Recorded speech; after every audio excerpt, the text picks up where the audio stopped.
Have you heard or are you aware of the need to conserve and sustain energy, water, and soil resources? Yes or no? Answering either of these questions could help you learning more about the topic in question. Today, we will talk about the significance of maintaining and sustaining the Earth's natural resources. A pleasant day to all of you. I'm Lorraine Magsino will present and inform you about my research on how to conserve and protect energy, water, and soil resources.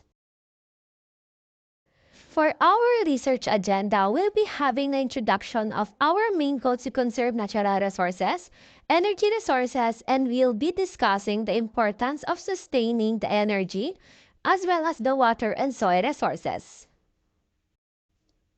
Our research target for this presentation is to be able to provide knowledge and information to future generations on how to practice preserving energy, water, and soil resources for the sake of the planet Earth.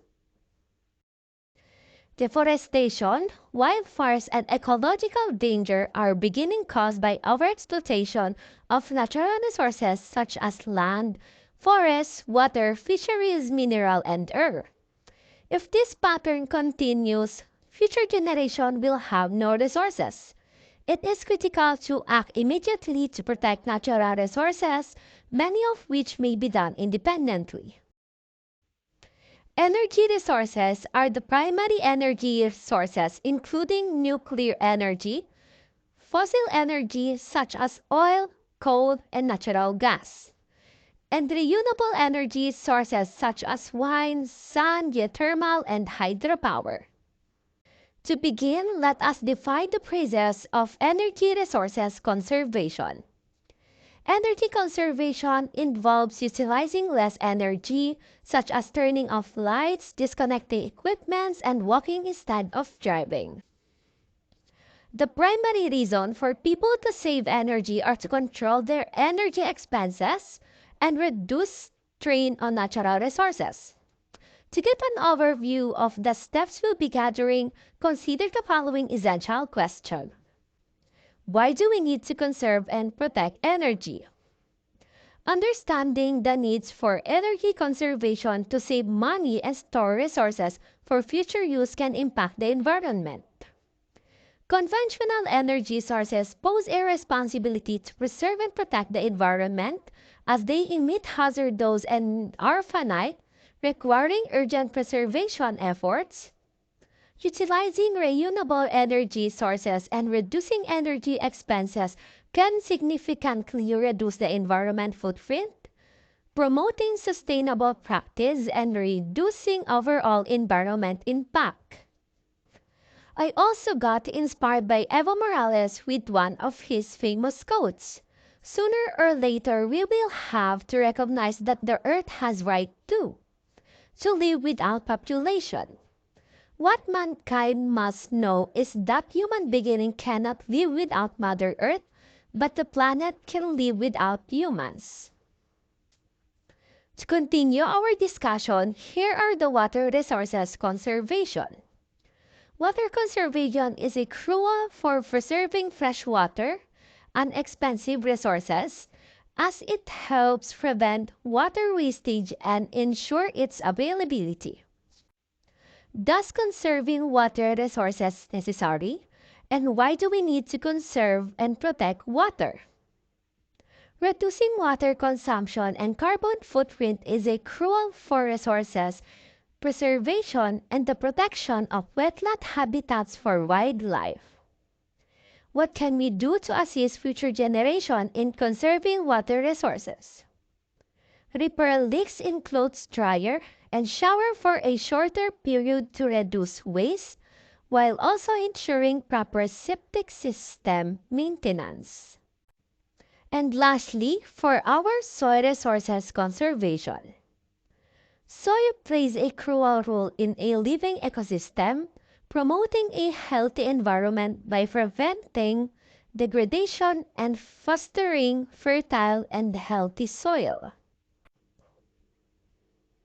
Soil conservation is preserving the soil from water flow by mulching, growing cover crops, and constructing contour ridges.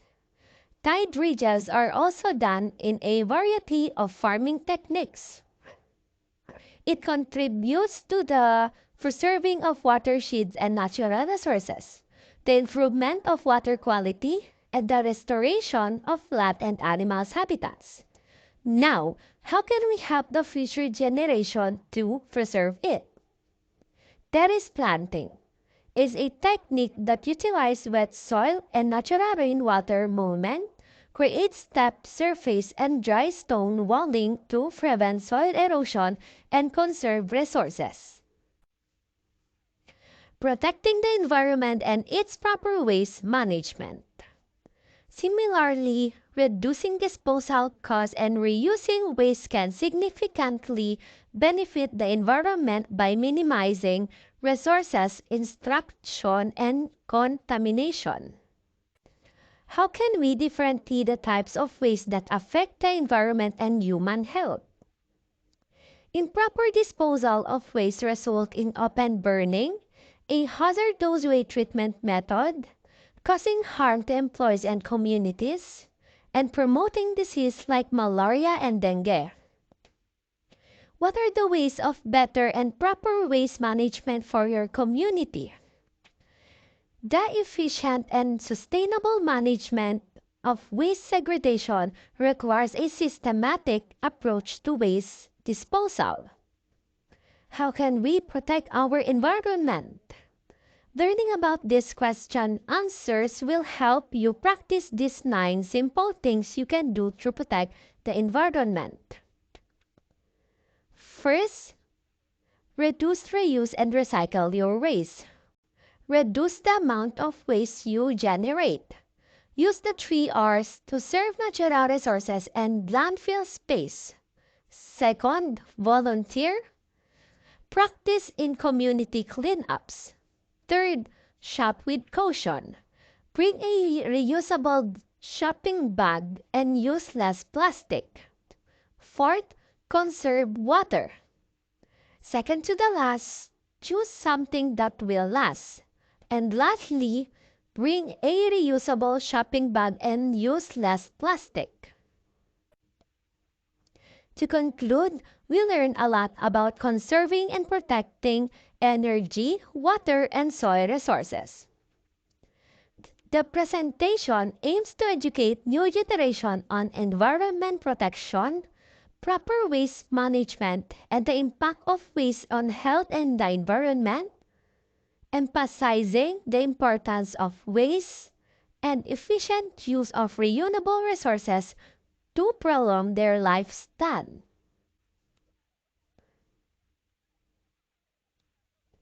Through conservation, people can reduce waste and manage natural resources wisely. By promoting and conserving natural resources, we help to ensure that they are available for use not only today but in the future as well.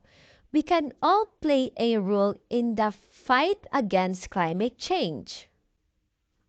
And that's all for today. I hope you learned something in this video. Thank you for watching. Have a nice day, everyone.